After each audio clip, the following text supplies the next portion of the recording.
Sir అదేవిధంగా mutual ఫండ్స్లో ఎలాంటి వెరైటీ ఆఫ్ మ్యూచువల్ ఫండ్స్ ఉంటాయి, ఏ మ్యూచువల్ ఫండ్స్ ఎవరెవరికి ఉపయోగపడతాయో దాని గురించి తెలియచేయగలరు? యాక్చువల్లీ ఇండియాలో మ్యూచువల్ ఫండ్స్ దాదాపు 25 years నుంచి ఉన్నాయండి. చాలా మందికి దాని గురించి అవగాహన లేదు. కొంతమంది ఆ టైం నుంచి కూడా యూటీఐ మ్యూచువల్ ఫండ్ ఇండియాలో one of the earliest company. ఆ తర్వాత చాలా కంపెనీస్ వచ్చినాయి. ఈరోజు దాదాపు 44 మ్యూచువల్ ఫండ్ కంపెనీస్ ఇండియాలో ఉన్నాయి. సో వాళ్ళ రేంజ్ ఆఫ్ ప్రొడక్ట్స్ దాదాపుగా 40 నుంచి 50 దాకా ఉంటాయి. ఈచ్ ఎసెట్ మేనేజ్మెంట్ కంపెనీ అంటారు, ఏఎంసీ అంటారు. ప్రతి మ్యూచువల్ ఫండ్ కంపెనీని ఏఎంసీ అంటారు. ప్రతి కంపెనీలో కూడా దాదాపు 40 నుంచి 50 వెరైటీస్ వాళ్ళు మేనేజ్ చేయాల్సి ఉంటుంది. మ్యూచువల్ ఫండ్ యాక్చువల్లీ చాలా మంది ఏమనుకుంటారంటే సేఫ్ కాదు అనుకుంటారు, కానీ ఇవన్నీ కూడా సెబీ ఆర్బీఐ కింద పనిచేస్తాయి. మ్యూచువల్ ఫండ్స్ సెబీ కిందనే పనిచేస్తాయి. ప్రతి ఒక్క ఈచ్ చిన్న విషయం కూడా ఎక్కడ పొరపాటు లేకుండా సెబీ తీసుకునే నిర్ణయానికి అనుగుణంగానే మ్యూచువల్ ఫండ్స్ ప్రతి ఒక్క స్టెప్లో కూడా పార్టిసిపేట్ చేయాలి. ఎక్కడ కూడా మిస్యూజ్ అయ్యే అవకాశం జనరల్లీ ఉండదు. ఇక వెరైటీస్ అనుకుంటే దానిలో ఈ 40 వెరైటీస్లో మనకి మేజర్లీ అవసరం అయ్యేది ఒక 4 వెరైటీస్ చాలా ఎక్కువ మందికి అవసరం ఉంటాయి. అవేంటి అంటే జనరల్లీ మనము బ్యాంక్లో మన దగ్గర ఒక 10,000 20,000 ఉంటాయి. అది జనరల్లీ బ్యాంక్లో పెట్టేస్తాము. బ్యాంక్లో సేవింగ్ బ్యాంక్లో పెడుతుంటాం. సో దీనిలో మ్యూచువల్ ఫండ్స్లో ఏంటంటే దానికి ఆల్టర్నేటివ్ లిక్విడ్ ఫండ్స్ అని ఉంటాయి అన్నమాట. ఆ లిక్విడ్ ఫండ్స్ ఏంటి అంటే మనకి మేబీ 3.5 నుంచి 4.5 వరకు రిటర్న్స్ ఉంటుంది. బట్ వీటిలో అడ్వాంటేజ్ ఏంటి అంటే ఇక్కడ ఇంట్రెస్ట్ రేట్ అనేది మామూలు బ్యాంక్లో సేవింగ్ బ్యాంక్ అయితే మనకి 3 నెలలకు ఒకసారో 6 నెలలకు ఒకసారో మనకి ఇస్తారు. కానీ మ్యూచువల్ ఫండ్స్ ఉన్న లిక్విడ్ ఫండ్స్ ఎవ్రీడే క్యాలిక్యులేట్ చేసి మీకు ఆ ఇంట్రెస్ట్ ఇచ్చేస్తారు. చాలా ఇంట్రెస్ట్ కూడా ఎక్కువ ఉంటుంది. రేట్ ఆఫ్ ఇంట్రెస్ట్ ఎక్కువ ఉంటుంది. ఎవ్రీడే ఇస్తారు కాబట్టి కాంపౌండింగ్ లో ఉంటుంది. Penny is penny. చాలా మంది మా కస్టమర్స్ అందరూ ఏం చేస్తారంటే వాళ్ళ శాలరీ వచ్చిన రోజునే అదే రోజు ఆ అమౌంట్ టోటల్ అమౌంట్ తీసుకొచ్చి మ్యూచువల్ ఫండ్ లో పెట్టేస్తారు. అవసరం ఉన్నప్పుడల్లా కొంచెం తీసేసుకొని మళ్ళీ ఆ మంత్ అంతా గడిపేస్తారు. అక్కడ 2 విషయాలు ఉంటాయి. ఒకటేమో little bit control over it, so plus little bit higher return కూడా మనకు వస్తుంది. కాబట్టి చాలా మంది ఈ లిక్విడ్ ఫండ్ లో పెడుతూ ఉంటారు. బట్ లిక్విడ్ ఫండ్స్ అంటే జనరల్లీ ఒక 3 days 90 daysలో మీ డబ్బులు మీకు అవసరం లేకపోతే వాటిని పార్కింగ్ చేయడం కోసం లిక్విడ్ ఫండ్ ఉన్నాయి. అంటే ఇక్కడ మ్యూచువల్ ఫండ్లో ఆ వెరైటీస్ ఎలా ఉంటాయంటే మీ అవసరానికి అనుగుణంగా చాలా ప్రొడక్ట్స్ ఉంటాయి. మీకు మీ డబ్బులు ఎన్ని రోజులు అవసరం లేదు, లేదా మీ పర్టికులర్ గోల్ ఎంతవరకు ఉంది, దాన్ని బట్టి మనం వేరియస్ మ్యూచువల్ ఫండ్స్లో మనం ఇన్వెస్ట్ చేయొచ్చు. సపోజ్ ఇప్పుడు లిక్విడ్ ఫండ్ కాకుండా ఆ తర్వాత కేటగిరీ ఏంటంటే అంటే సపోజ్ మీ మనీ మీకు ఒక 6 నెలల నుంచి ఒక 3 సంవత్సరాలు మీకు అవసరం లేకపోతే దాన్ని డెట్ ఫండ్స్ అని కొన్ని ఉంటాయి. డెట్ ఫండ్స్లో కూడా దాదాపు చాలా వెరైటీస్ ఉన్నాయి.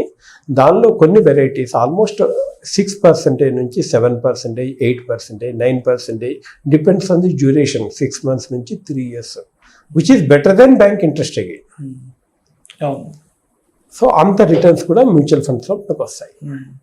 సో అలా కాకుండా ఇంకా కొంచెము ఎక్కువ లాంగ్ టర్మ్ కావాలి అనుకుంటే మనకి బ్యాలెన్స్ ఫండ్ అని ఉంటుంది. ఇదేంటంటే especially 3 to 5 years people money saving చేయాలి అనుకున్న వాళ్ళకి ఈ బ్యాలెన్స్ ఫండ్ కేటగిరీ చాలా బాగుంటాయి.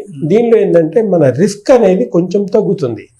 ఎందుకంటే కొంచెం ఈక్విటీలో పెడతాడు, 65% ఈక్విటీలో పెడతాడు, 35% డెట్ ఫండ్లో పెడతారు. ఈ రెండిట్లో పెట్టడం వల్ల కొంచెం బ్యాలెన్సింగ్గా మనకి హయ్యర్ రిటర్న్స్ రాదు. At the same time up and downs కూడా చాలా తక్కువ ఉంటుంది. కాబట్టి ఎస్పెషల్లీ రిస్క్ తక్కువ తీసుకుందాం అనుకునే వాళ్ళకి చాలా మంచి ప్రొడక్ట్స్ ఇవి. రిటర్న్స్ కూడా మనకి దాదాపు అరౌండ్ 10% దీనిలో వస్తాయి.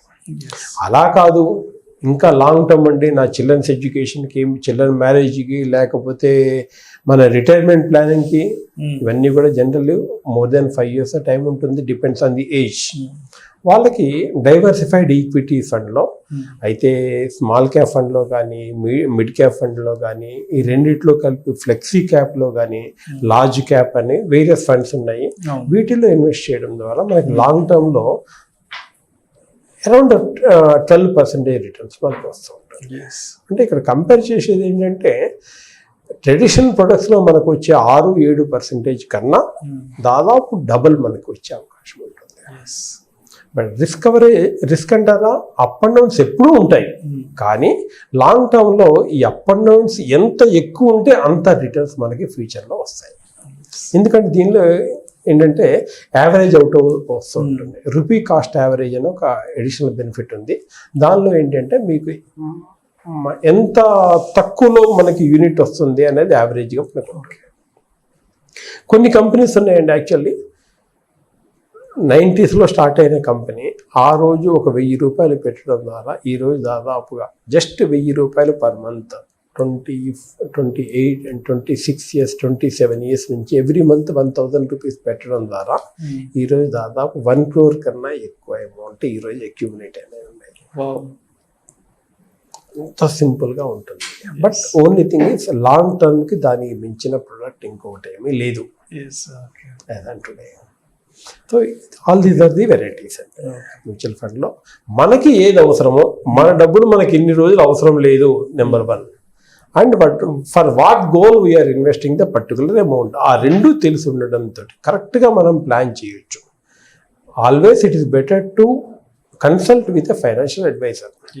మనకి తెలియని చాలా ఉన్నాయి, మనకి తెలిసినట్లు మనం ఎక్స్పర్ట్, మనకి తెలియనట్లు మనం వేరే వాళ్ళ గురించి అడగడంలో నష్టమేం లేదు.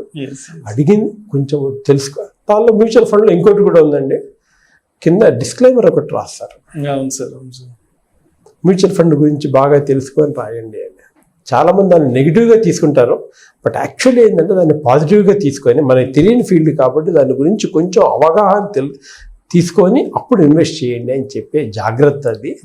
సో ఆ జాగ్రత్తను పాటిస్తే లాంగ్ టర్మ్లో మన ఆల్ ది గోల్స్ అనేది వాటితోటి మనం ఫుల్ఫిల్ చేసుకోవచ్చు.